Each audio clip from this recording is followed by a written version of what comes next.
¿Alguna vez se ha preguntado por qué es necesario vacunarnos? ¿O por qué después de vacunarnos ya no presentamos la enfermedad? En este video trataremos los diferentes tipos de vacunas de acuerdo con su naturaleza y el efecto que tienen en nuestro organismo para protegernos contra las enfermedades para las cuales fueron diseñadas. Para esto, iniciaremos hablando del sistema inmunológico, que como sabemos, se trata de una organización celular y molecular con funciones especializadas en reconocer lo propio de lo extraño y defender al organismo en contra de agentes agresores. En conjunto, el sistema inmunológico nos ayuda a defendernos por medio de dos mecanismos, una respuesta celular y otra humoral. La respuesta celular, como su nombre lo dice, consta de diversos tipos de células como linfocitos, macrófagos, neutrófilos, que reconocen a los microorganismos y los destruyen para que de esta manera sean eliminados de nuestro cuerpo. Por otra parte, la respuesta humoral es la que comúnmente se denomina como defensas o anticuerpos, y se refiere a las moléculas que circulan en nuestro organismo y se encargan de captar a los microorganismos para poder destruirlos y desecharlos. Los tipos de inmunidad que existen son dos, la innata y la adquirida.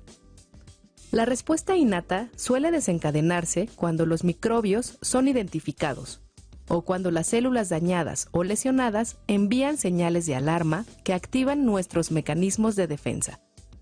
La respuesta inmunitaria innata es inespecífica, lo que significa que este sistema reconoce y responde a los patógenos en una forma genérica. Este sistema confiere inmunidad duradera contra los patógenos.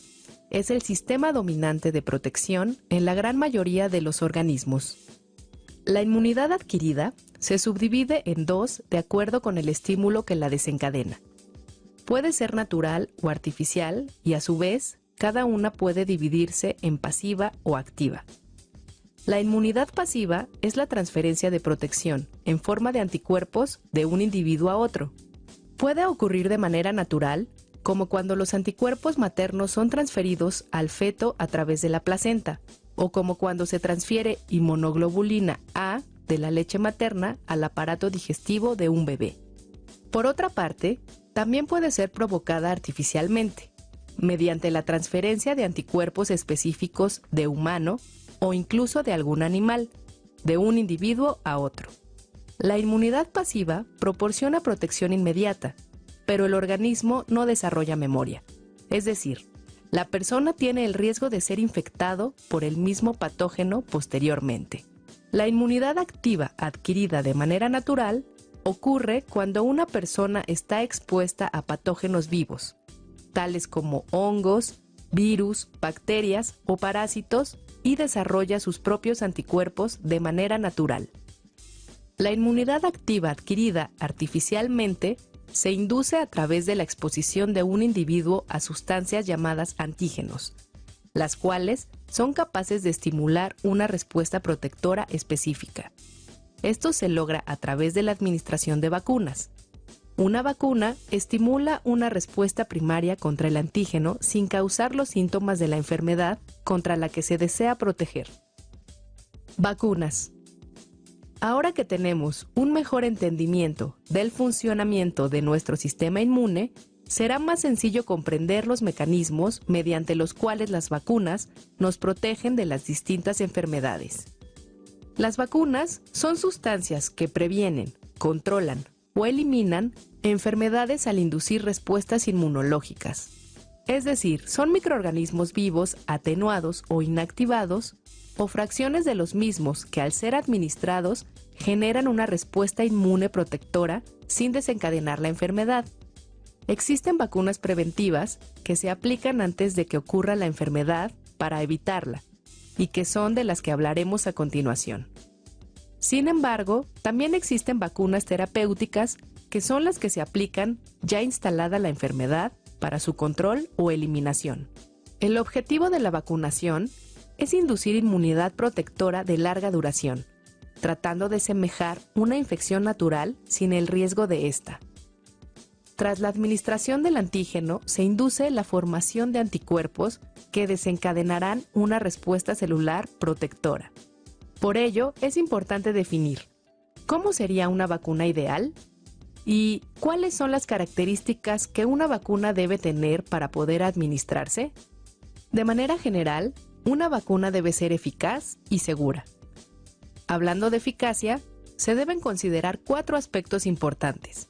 En primer lugar, que la inducción de la inmunidad sea inmediata, es decir, que la respuesta inmune ocurra en un periodo breve posterior a la administración de la vacuna.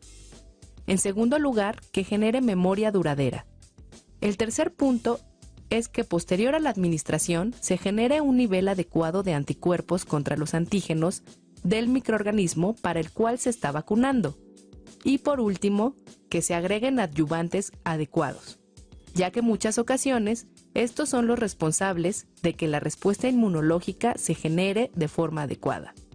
Y en cuanto a la seguridad, sobra decir que es indispensable que los efectos adversos secundarios a la administración de una vacuna deberán ser mínimos o nulos.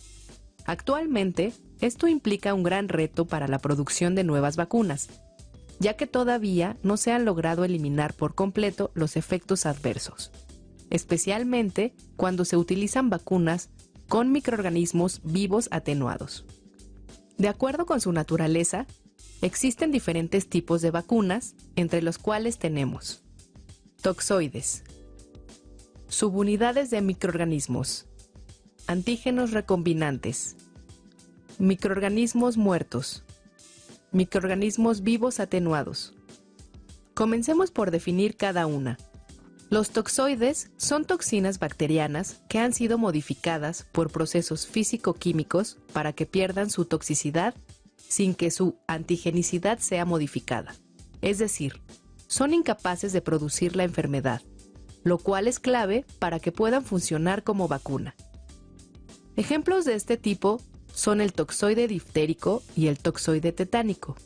Las vacunas de subunidades de microorganismos contienen solo alguna fracción del microorganismo, como los componentes de su cápsula.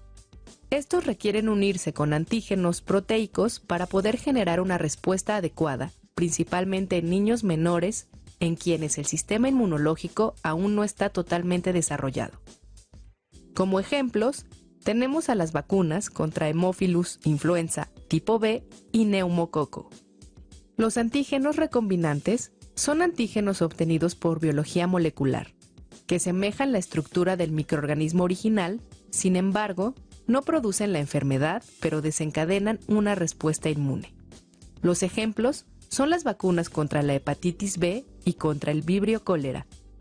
Los microorganismos muertos son agentes cultivados bajo procesos que involucran luz ultravioleta, calor, fenol, alcohol o formalina, con los que son inactivados sin que se altere su inmunogenicidad. Las vacunas contra el rotavirus, hepatitis A y tifoidea son ejemplos de ellos. Por último, tenemos a los microorganismos vivos atenuados, a los cuales se les reduce su virulencia pero no su inmunogenicidad.